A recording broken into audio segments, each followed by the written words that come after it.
City cable news కి స్వాగతం. మచిలీపట్నం నియోజకవర్గ అభివృద్ధికి సహకరిస్తున్న ముఖ్యమంత్రి జగన్మోహన్ రెడ్డిని రానున్న ఎన్నికల్లో గెలిపించాలని వైసీపీ నియోజకవర్గ ఇన్ఛార్జ్ పేర్ని కిట్టు విజ్ఞప్తి చేశారు. మచిలీపట్నం నియోజకవర్గ అభివృద్ధికి సహకరిస్తున్న ముఖ్యమంత్రి జగన్మోహన్ రెడ్డిని రానున్న ఎన్నికల్లో గెలిపించాలని వైసీపీ నియోజకవర్గ ఇన్ఛార్జ్ పేర్ని కిట్టు విజ్ఞప్తి చేశారు. నగరపాలక సంస్థ పరిధిలోని 1-50-46 డివిజన్లో 1.43 కోట్ల రూపాయలతో చేపట్టే అభివృద్ధి పనులను మేయర్ చిటికడ వెంకటేశ్వరమ్మ, డిప్యూటీ మేయర్ విజయలక్ష్మితో కలిసి పేర్ని కిట్టు ప్రారంభించారు. ఇందులో 1వ డివిజన్లో 20 లక్షల రూపాయలతో ఎంపీ అయోధ్య రామిరెడ్డి నిధులతో పార్క్ ప్రహారీ గోడకు మరియు 15.50 లక్షలతో సీసీ రోడ్డు నిర్మాణం, 50వ డివిజన్లో 53 లక్షలతో 4 సీసీ రోడ్లకు, అలాగే 46వ డివిజన్లో 17.42 లక్షలతో సీసీ రోడ్ల నిర్మాణం ఉన్నాయి. అనంతరం ముడుగుళ్ల సెంటర్ నుండి చిటకలపూడి రైల్వే స్టేషన్ వరకు సుమారు 38 లక్షలతో సెంటర్ లైటింగ్ కి వారు శంకుస్థాపన చేశారు. ఈ కార్యక్రమంలో వైసీపీ పట్టణ అధ్యక్షులు షేక్ సిలత్ దాదా, కార్పొరేటర్లు జోగి చిరంజీవి, మరీదు రాత్నాలమ్మ, బోగాది సాయి, వేముల గాంధీ, పట్నం సతీష్, పడమట రేవతి తదితరులు పాల్గొన్నారు.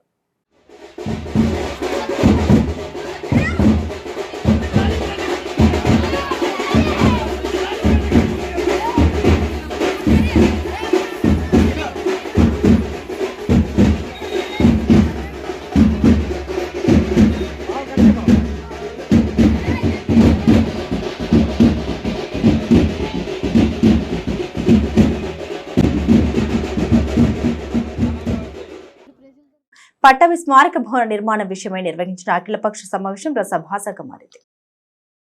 పట్టభి స్మారక భవన నిర్మాణం విషయమై నిర్వహించిన అఖిలపక్ష సమావేశం రసభాసగా మారింది. స్వాతంత్ర సమరయోధుడు, ఆంధ్ర బ్యాంక్ వ్యవస్థాపకుడు డాక్టర్ భోగరాజు పట్టాభి సీతారామయ్య స్మారక భవన నిర్మాణానికి యూనియన్ బ్యాంకు నిధులు ఇస్తుందని, అందుకు అవసరమైన స్థలం జిల్లా కలెక్టర్ మంజూరు చేసిన నగరపాలక సంస్థ దీని నిర్మాణానికి అనుమతి ఇవ్వడంలో జాప్యం చేస్తోందని పట్టాభి స్మారక భవన నిర్మాణ సాధన సమితి గత కొంతకాలంగా వివిధ రూపాల్లో ఆందోళన చేస్తుంది. ఈ నేపథ్యంలో పట్టాభి స్మారక భవన నిర్మాణ సాధన సమితి ఆధ్వర్యంలో వివేకానంద మందిరంలో అఖిలపక్ష సమావేశం నిర్వహించారు. ఈ సమావేశానికి అన్ని రాజకీయ పక్షాల ప్రతినిధులు హాజరయ్యారు. అయితే ఈ భవన నిర్మాణ అనుమతి నగరపాలక సంస్థ జాప్యం చేయడంపై కొన్ని రాజకీయ పక్షాలు అసహనం వ్యక్తం చేశాయి. ఈ క్రమంలో వైసీపీకి చెందిన కార్పొరేటర్ మేకల సుధాకర్, అర్బన్ బ్యాంకు మాజీ అధ్యక్షుడు బొర్ర వీటళ్లు మాట్లాడుతూ అసలు ఈ భవన నిర్మాణానికి అనుమతులు కావాలని యూనియన్ బ్యాంకు నుండి ఎటువంటి దరఖాస్తు అందలేదని పేర్కొన్నారు.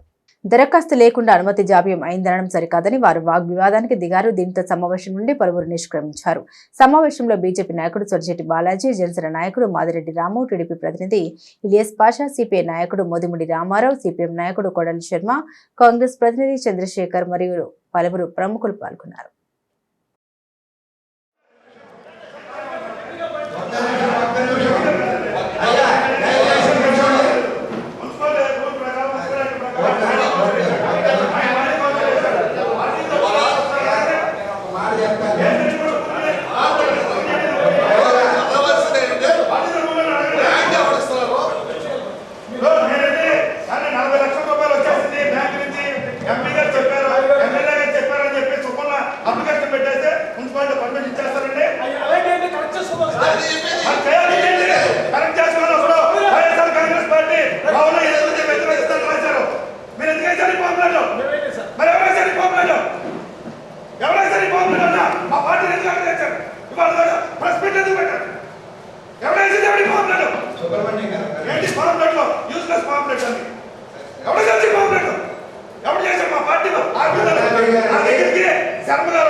నేనేం చెప్పాను అడగండి సార్, మీరు వెళ్తున్న విధానం తప్పు సార్, చెప్పాను లేదా సార్? ప్రొసీజర్ ఇది, ప్రొసీజర్ ప్రకారం నడవండి. ఇదండి అని కావాలని రాజకీయాలు చేయాలని చెప్పిన రీచారాజు నేను పెట్టానంటామండి.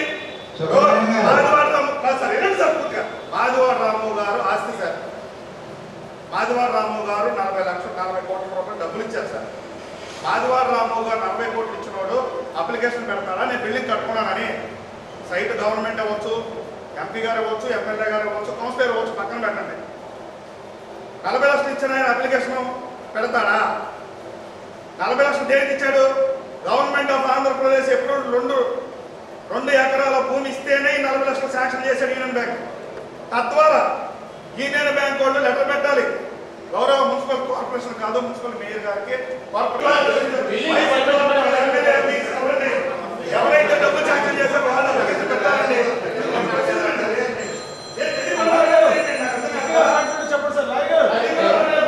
మీడియా చెప్తున్నా, ఆన్ రికార్డు చెప్తున్నా, జరిగింది వాస్తవం ఇది.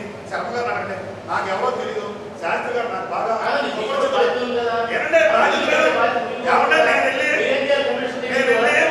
ఏం జరిగింది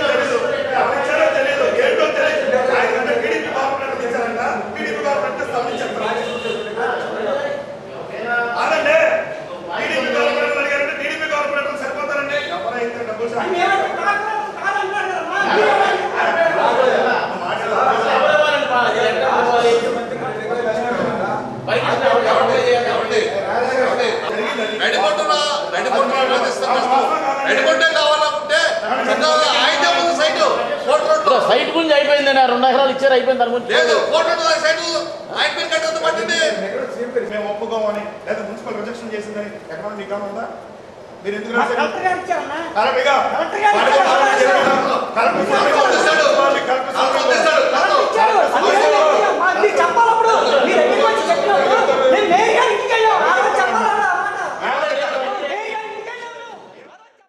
పెడన నియోజకవర్గం తెలుగుదేశం పార్టీ అభ్యర్థి ఎవరనేది సర్వత్రా ఉత్కంఠ నెలకొంది. ఈ అసెంబ్లీ సీటు టీడీపీదా జనసేనకి కేటాయిస్తారా అనేది మాత్రం చర్చనీయాంశంగా మారింది.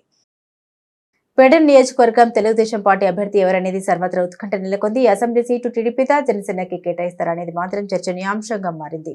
ఈ నియోజకవర్గం వైసీపీ అభ్యర్థిగా ఉప్పల రాముని పార్టీ అధిష్టాన వర్గం ఇప్పటికే ప్రకటించింది. అయితే టీడీపీ జనసేన పొత్తులు కుదిరినప్పటికీ ఇరు పార్టీల మధ్య సీట్ల సర్దుబాటు కాక ఇంకా కొలికి రాకపోవడంతో అభ్యర్థుల ప్రకటనలో జాప్యం ఇరు పార్టీల శ్రేణిని అయోమయానికి గురిచేస్తుంది. ఈ నేపథ్యంలో పెడన నియోజకవర్గంలో టీడీపీ అభ్యర్థి ఎంపిక విషయం పార్టీ అధిష్టానానికి తలనొప్పిగా పరిణమించింది. సీట్ల సర్దుబాటులో ఈ అసెంబ్లీ సీటు జనసేనకు కేటాయిస్తారా లేక టీడీపీ జనసేన ఉమ్మడి అభ్యర్థిని ఎంపిక చేస్తారని జోరుగా చర్చలు కొనసాగుతున్నాయి. ప్రస్తుతం టీడీపీ నియోజకవర్గ ఇన్ఛార్జిగా ఉన్న కాగిత కృష్ణప్రసాద్ నియోజకవర్గంలో విస్తృతంగా పార్టీ కార్యక్రమాలు నిర్వహిస్తూ పార్టీ టికెట్ ఆశిస్తున్నారు. మరోపక్క మాజీ డిప్యూటీ స్పీకర్ టీడీపీ రాష్ట్ర ఉపాధ్యక్షులు బూరగడ్డ వేదవ్యాస్ పెడన నియోజకవర్గం నుండి టీడీపీ అభ్యర్థిత్వం ఆశిస్తూ నియోజకవర్గంలో పర్యటిస్తున్నారు. కాగిత కృష్ణప్రసాద్ బూరగడ్డ వేదవ్యాస్లో ఎవరిని టీడీపీ అభ్యర్థిగా ఎంపిక చేసిందో తెలియక తెలుగుదేశం పార్టీ శ్రేణులు ఇద్దరు అభ్యర్థుల వెంట పర్యటనలో పాల్గొంటున్నారు. ఎన్నికల సమయంలో మాత్రమే అభ్యర్థుల ప్రకటన ఉంటుందని టీడీపీ అధినేత చంద్రబాబు నాయుడు తాజాగా ప్రకటించడంతో ఈ సస్పెన్స్ మరికొంత కాలం సాగేలా ఉంది. పార్టీ అధిష్టానం నిర్ణయం శిరసావహిస్తామని టీడీపీ టికెట్ ఆశిస్తున్న కాగిత కృష్ణప్రసాద్ పేర్కొంటున్నారు. ఎవరు అభ్యర్థి అనేది పార్టీ ప్రకటిస్తుందన్నారు. పెడన నియోజకవర్గం తెలుగుదేశం అభ్యర్థిత్వం ఎవరికనేది పార్టీ ఇంకా ప్రకటించలేదని మాజీ డిప్యూటీ స్పీకర్ బూరగడ్డ వేదవ్యాస్ అన్నారు. జనసేన టీడీపీ ఉమ్మడి అభ్యర్థిని ప్రకటించాల్సి ఉంటుందన్నారు. సంక్షేమ పథకాల అమల్లో ముఖ్యమంత్రి జగన్మోహన్ రెడ్డికి సరిరారు ఎవరు అని వైఎస్ఆర్ కాంగ్రెస్ పార్టీ నియోజకవర్గ ఇన్ఛార్జ్ ఉప్పల రాము అన్నారు. పల్లె దీవెన కార్యక్రమంలో భాగంగా పెడన మండల పరిధిలోని నడుపురు గ్రామంలో వైఎస్ఆర్ కాంగ్రెస్ పార్టీ నియోజకవర్గ ఇన్ఛార్జ్ ఉప్పల రాము విస్తృతంగా పర్యటించారు. గడప గడపకు తిరుగుతూ వైసీపీ ప్రభుత్వం అందించిన నవరత్నాలు సంక్షేమ పథకాలు వివరించారు. ఈ సందర్భంగా రాము మాట్లాడుతూ ముఖ్యమంత్రి జగన్మోహన్ రెడ్డి ముందు చూపుతో గ్రామాల అభివృద్ధికి అన్ని రకాల మౌలిక సదుపాయాలు కల్పించారన్నారు. సచివాలయ వ్యవస్థతో ప్రజల ముంగిటికే సంక్షేమ పథకాలు అందుతున్నాయని, ముఖ్యమంత్రి జగన్మోహన్ రెడ్డికి అండగా నిలిచి మరల వైసీపీకి ఓటు వేసి ముఖ్యమంత్రిగా జగన్మోహన్ రెడ్డిని శాసనసభ్యుడిగా తనను గెలిపించారని ఆయన కోరారు. ఈ కార్యక్రమంలో గరికపాటి రామనాయుడు, రాజులపాటి అచ్యుతరావు, కొండవీటి నాగబాబు, సింగంశెట్టి రాంబాబు తదితరులు పాల్గొన్నారు. ప్రపంచ స్థితిగతుల్ని మార్చగల అత్యంత శక్తివంతమైన ఆయుధం విద్య అని రాష్ట్ర గవర్నర్ ఎస్ అబ్దుల్ నజీర్ పేర్కొన్నారు. ప్రతి పౌరుడు ముఖ్యంగా యువత దేశాన్ని ఆర్థిక శ్రేయస్సు, సామాజిక పురోగతి, పర్యావరణ సుస్థిరత, సమర్థవంతమైన పాలన దిశగా మార్చే ప్రక్రియలో చురుగ్గా పాల్గొనాలని రాష్ట్ర గవర్నర్ ఎస్ అబ్దుల్ నజీర్ పేర్కొన్నారు. గుడ్లవల్లేరులోని శేషాద్రిరావు గుడ్లవల్లేరు ఇంజనీరింగ్ కళాశాల సిల్వర్ జూబ్లీ వేడుకలో రాష్ట్ర గవర్నర్ ఎస్ అబ్దుల్ నజీర్ ముఖ్య అతిథిగా పాల్గొన్నారు. ఈ సందర్భంగా రాష్ట్ర గవర్నర్ మాట్లాడుతూ గుడ్లవల్లేరు ఇంజనీరింగ్ కళాశాల 1998లో 180 మంది విద్యార్థులతో ప్రారంభమై ఇప్పుడు 1400 మంది విద్యార్థులకు చేరుకోవడం కళాశాల వ్యవస్థాపకులు రామ శేషాద్రిరావు దూరదృష్టి అభినందించదగిన అంశమని అన్నారు. 25 years of Seshadrirao Gudlavalleru engineering college అనే పేరుతో కళాశాల సమగ్ర చరిత్రను ప్రదర్శించే పుస్తకాన్ని విడుదల చేయడంతో కళాశాల చొరవను అభినందిస్తున్నామన్నారు. దైనందిన జీవితంలో డిమాండ్లు, సవాళ్లను సమర్థవంతంగా ఎదుర్కోవడానికి వీలు కల్పించే నాణ్యమైన విద్య, జీవన నైపుణ్యాన్ని విస్తరించడం ద్వారా యువతకు సాధికారత కల్పించేందుకు ఆంధ్రప్రదేశ్ ప్రభుత్వం కట్టుబడి ఉందన్నారు. జాతీయ విద్యా విధానం 2020 విద్యా వ్యవస్థపై దీర్ఘకాలిక సానుకూల ప్రభావాన్ని తీసుకువస్తుందని ఆయన తెలిపారు. తొలుత కార్యక్రమాన్ని విచ్చేసిన రాష్ట్ర గవర్నర్ దంపతులకు జిల్లా కలెక్టర్ పి రాజాబాబు, జిల్లా ఎస్పీ అద్నాన్ నయీం, అస్మి, కళాశాల society chairman doctor V Nageswararao పుష్పగుచ్చాలు అందజేసి ఘనంగా స్వాగతం పలికారు. ఈ కార్యక్రమంలో కళాశాల సెక్రటరీ వి సత్యనారాయణ, ప్రిన్సిపల్ బుర్ర కరుణాకుమార్ తదితరులు పాల్గొన్నారు. The members of the college alumni association for taking a keen interest in the development of the college and their gesture of giving back to the college by contributing a significant amount for establishing a skill-oriented programming lab and providing other useful infrastructure for the college. I also appreciate the initiative of the college in releasing a book showcasing comprehensive history of the college titled 25 Years of Sheshadrao Gudlavalleru Engineering College. The book brings to light the objectives of establishing the educational institutions in rural area, the vision and passion to foster education, the ideologies and foresightedness and the consistent efforts of its founders over the years to build an engineering college with state-of-the-art facilities.